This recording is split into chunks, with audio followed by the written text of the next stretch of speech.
అందరికీ నమస్కారం. నా పేరు నగేష్ మూర్తి, సీనియర్ జర్నలిస్ట్. ఇప్పుడు విజయవాడను వణికిస్తున్న బుడమేరు వరదకి సంబంధించి చాలా చర్చలు, ఉపచర్చలు జరుగుతూ ఉన్నాయి. అసలు కారకులు ఎవరు? మూలం ఏమిటి అనే దాని మీద నడుస్తుంది. కొంతమంది వెలగలేరు గేటులు ఎత్తడం వల్ల జరిగింది. కొంతమంది బుడమేరు గండ్లు పడడం వల్ల జరిగింది. కొంతమంది అధికారులు అప్రమత్తం చేయకపోవడం వల్ల జరిగిందని ఇలాంటి ఆరోపణలు చాలా వస్తుంది.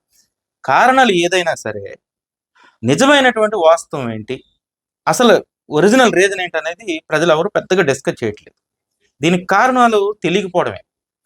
అసలు దీనికి అసలైన కారణం ఏమిటంటే ప్రకృతి విపత్తు. ఇది ప్రకృతి చేసినటువంటి విలయ తాండవం. మొదటగా దానికే ప్రాధాన్యత ఇవ్వాలి. ఎందుకంటే ఈ సమయంలో 1.7% వర్షపాతం ప్రతి సంవత్సరం నమోదవుతూ ఉంటుంది. అంటే వార్షిక వర్షపాత నమోదు చూస్తే 1.7 అంటే 2 సెంటీమీటర్ల లోపులో మాత్రమే ప్రతి ఏడాది ఈ టైంలో వర్షాలు కురుస్తూ ఉంటాయి విజయవాడలో. అలాంటిది 33 సెంటీమీటర్ల వర్షపాతం నమోదైంది. అంటే 33 సెంటీమీటర్ల వర్షం నమోదైతే విజయవాడలోనే కాదు, అలాంటి వర్షం ప్రపంచంలో ఎక్కడ కురిసినా ఆ ప్రాంతం మునిగిపోతుంది. ఇది మినిమం నాలెడ్జ్ లేక చాలా మంది గేట్లు ఎత్తడం వల్ల జరిగింది, గండ్లు పడడం వల్ల జరిగింది, అప్రమత్తం చేయకపోవడం వల్ల జరిగింది. ప్రాణాలు పోవాలని ఎవరు కోరుకోరు. ప్రజలను ఇబ్బంది పెట్టాలని ఏ ప్రభుత్వం అనుకోదు. అలాగే నేను ఇప్పుడైతే ప్రభుత్వానికి మద్దతు ఇవ్వడం లేదు, కానీ వాస్తవ పరిస్థితులు మాట్లాడాల్సిన పరిస్థితి ఉంది. బుడమేరుకు 33 సెంటీమీటర్ల వర్షపాతం నమోదయ్యి 45,000 క్యూసెక్ల నీరు వచ్చింది. సాధారణంగా బుడమేరు కెపాసిటీ ఎంత అంటే 15,000 క్యూసెక్లు. కొంతమంది అంటున్నారు ఆక్రమణకు గురవడం వల్ల జరిగిందని. 15,000 క్యూసెక్ల కెపాసిటీ ఉన్నటువంటి బుడమేరు ఒకవేళ ఆక్రమణకు గురైతే 10,000 క్యూసెక్లు వస్తుంది. 5,000 క్యూసెక్లు ఆక్రమణకు గురైంది అనుకుందాం అంచనాగా. అయినా ఇక్కడ 45,000 క్యూసెక్ల నీరు బుడమేరు మీద నుంచి వచ్చింది. మరి 45,000 క్యూసెక్ల నీరు వస్తే ఖచ్చితంగా మునిగిపోతుంది కదా. సో ఇక అధికారులు అప్రమత్తం చేయడం చేయకపోవడం అనే దాని మీద ఒక చర్చ నడుస్తుంది. దీనికి సంబంధించి ప్రిన్సిపల్ సెక్రటరీ సిసోడియా గారు ఆల్రెడీ ఒక స్టేట్మెంట్ ఇచ్చారు. 2 లక్షల కుటుంబాలను తరలించడం అనేది ఎంతవరకు సాధ్యము అనేది. నిజమే, ఏ ప్రభుత్వానికి 2 లక్షల కుటుంబాలని ఏదో పెద్ద ఎత్తున వర్షం వస్తుంది ఇప్పటికిప్పుడు తరలించడం ఎలా కుదురుతుందని ప్రశ్న ఉంటుంది. కానీ చాలా కష్టం. ఎందుకంటే నేను జర్నలిస్ట్గా కొల్లేరు వరదల్లో పనిచేశాను, 2009 వరదల్లో విజయవాడలో పనిచేశాను. కృష్ణలంక మునిగిపోతుందంటే కృష్ణలంకలో ఎవరు కదలలేదు అప్పుడు. అలాగే 2005లో కొల్లేరులో 120 రోజులు నీరు ఉండిపోయింది.